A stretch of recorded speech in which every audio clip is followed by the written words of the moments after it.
Hello दोस्तों, मैं हूं लक्ष्मी इंडियन ब्लॉगर और मैं आपको अपने नए ब्लॉग के साथ नए दिन और अपने किचन गार्डन वाले ब्लॉग के साथ स्वागत करती हूं आप लोगों का। तो ये ब्लॉग कल का है और मैं शाम को 4 बजे ऊपर चढ़ी, 4 नहीं माफ़ करिएगा, लगभग 5:30 हो रहा था। तब मैंने अपने किचन गार्डन, मतलब मेरा छत में जो किचन गार्डन है, मैंने कई बार आप लोगों को दिखाया है, तो वहाँ चढ़ी मैं और छत में और अपने किचन गार्डन से कुछ चीज़ें जो फला हुआ था वो मैं तोड़ने लगी और अपने साथ में अपनी सासू माँ और अपने दोनों बच्चों को भी लेके आई थी ताकि कुछ समय हम लोग आपस में बात भी कर सकें। तो यहाँ पे फला हुआ था 3-4 करेला और ये देखिए, ये मैं दिखा रही हूँ डोड़ का, जो बहुत ही स्वस्थ और ताज़े हैं। ताज़े तो रहेंगे ही, पेड़ से टूटे नहीं हैं तो। और बहुत ही, मैं जितना तोड़ी तो वो आधा किलो से ज़्यादा था। तो आज मैं तोड़ रही हूँ क्योंकि मेरे को बनाना है डोड़का की सब्ज़ी और करेला पक ना जाए करके मैं आज शाम को ही तोड़ ली। और ये जो डोड़का है ना, वो मेरे हस्बैंड जो बीज खरीद के लाए थे, वो वाला डोड़का नहीं, एक हमारे पिछले साल फला था और वो पक भी गया था। उसका बीज काफ़ी अच्छे से पक गया था। फल तो अच्छे दिखाई नहीं दे रहे थे लेकिन बीज पक गया था, तो मैं उसी को डाल दी थी। तो ये बहुत स्वस्थ फल निकले हैं। मेरे को इतनी खुशी हुई कि हमारे पास भी आधा किलो से ज़्यादा, मैं बोलूँगी कि 3 पाव जैसे डोड़का फल चुका है। और यहाँ पे देखिए, और करेला तो मैं ज़्यादा तोड़ी नहीं, और 2-3 छोटे-छोटे करेले थे, ऐसा नहीं है कि नहीं थे। और साथ में मैं दिखा रही हूँ जो खीरा फला हुआ है, जो खीरा हमारे यहाँ, वो उसको दिखा रही हूँ। खीरा भी लगा हुआ है। जितना बड़ा गमला रहेगा, जितना बेल रहेंगे उतने ही तो फल लगेंगे। तो ये हमारे पास 2 खीरा भी फल चुका है। ये देखिए, एक छोटा खीरा है और एक थोड़ा सा बड़ा हो चुका है और एक और छोटा सा खीरा दिखा रही हूँ। तो यहाँ पे मैं दिखा रही हूँ खीरा को कि कभी ये भी फल लगना शुरू हो चुका है खीरे में भी। पहले तो फल नहीं लग रहे थे तो मेरे को लगा कि इस साल फलेगा नहीं क्या, लेकिन फल चुका है। 3 खीरा फल चुका है और साथ में 2 लौकी भी फले हुए हैं।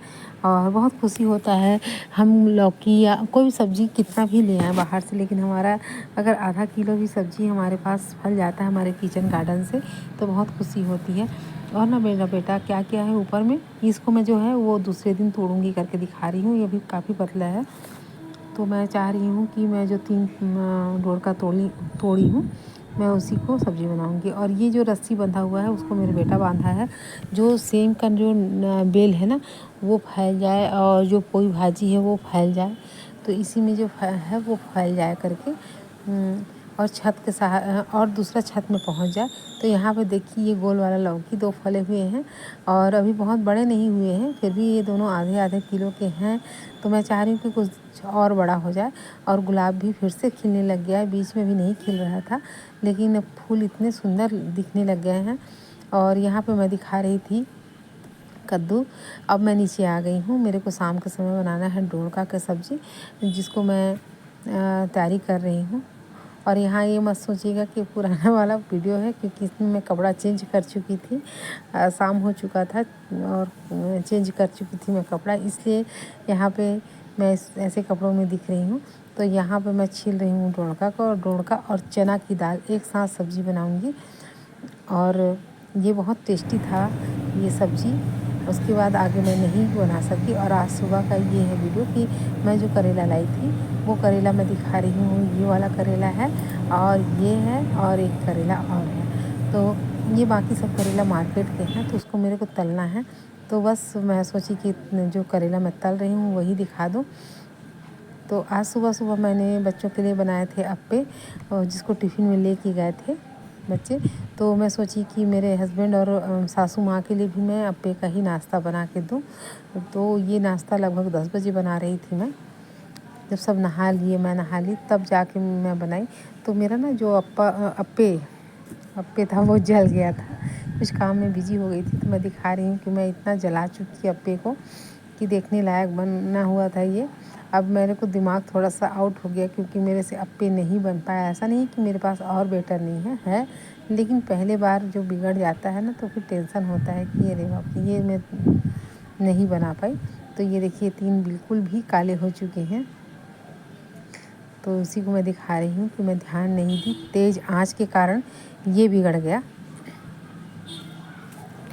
और फिर मैं वो अप्पे को साइड में रख दी। इसको गैया जो आती है मैं उसको खिला दूँगी करके, और बेटर था उसमें मैंने अच्छे से अप्पे बनाए और टमाटर की चटनी पीस के मैंने खाने के लिए दी। अम्मा मेरी सासू माँ ना पहली बार खाई, क्योंकि ये नए-नए जो चीज़ है ना वो कम ही बना पाती हैं। उनको तो बहुत अच्छे-अच्छे पकवान आते हैं, लेकिन ये जो नया आता है जो वो नहीं बना पाई थी। तो पहली बार उन्होंने खाया, बहुत तारीफ़ करी और काफ़ी अच्छा फूला हुआ था, अच्छा ही बना हुआ था। अब मैं जा रही हूँ जो हमारे किचन गार्डन और मार्केट से आया हुआ करेला जिसको तलना है मेरे को, तो मैं सब सामग्री उतार रही हूँ और तलने की तैयारी चल रही है। क्योंकि अगर ये बिगड़ गया इस बार ना, तो मेरे हस्बैंड बोलेंगे कि कोई भी चीज़ बिगाड़ देती है। बिगड़ता नहीं है, उनको अच्छे से तला होना चाहिए। तो अगर मैं कम तलूँगी तो मेरे को कहेंगी, इसलिए मेरे को पहले से तैयारी करना पड़ता है। जो समय है उससे पहले ही तैयारी कर लो तब बनता है। और यहाँ पे मैं दोबारा जो अप्पे बना रही हूँ, देने जा रही हूँ सासू माँ और मेरे हस्बैंड को। और काफ़ी अच्छे तरीके से करेले को भी मैं तली थी, काफ़ी टेस्टी था। अम्मा तो बता रही थी, मेरी जो सासू माँ वो बोल रही थी कि बहुत अच्छा लगा।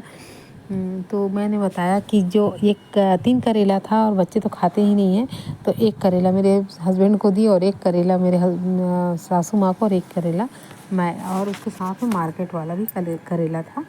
और यहाँ पे मैं जल्दी कर रही हूँ, क्योंकि जहाँ मेरे हस्बैंड पूजा करने के लिए आते हैं तो मैं जो तलती रहती हूँ। हमारे पूजा वाला जो रूम है ना, वो किचन के जस्ट सामने है, तो खांसी आने लग जाता है। तो जल्दी से जल्दी मैं चाह रही थी कि मैं तल लूँ। और यहाँ पे मैं करेला का बीज जो था ना उसको निकाल दी, क्योंकि वो हमारे दाँत में चिपक जाते हैं। तो हम दोनों हस्बैंड वाइफ को बिल्कुल भी पसंद नहीं आता, काफ़ी टाइम में निकलता है। और इस कढ़ाई से ना कोई भी चीज़ तलने में बहुत अच्छे तरीके से तलता है। ये कढ़ाई तलने के लिए बहुत अच्छा है ये कढ़ाई। और ये आधा तल चुका है, अब लगभग पूरा तल चुका मेरा जो करेला था, काफ़ी टेस्टी था। तो दोस्तों मेरा ब्लॉग कैसे लगा आप लोगों को कमेंट्स करके ज़रूर बताएं।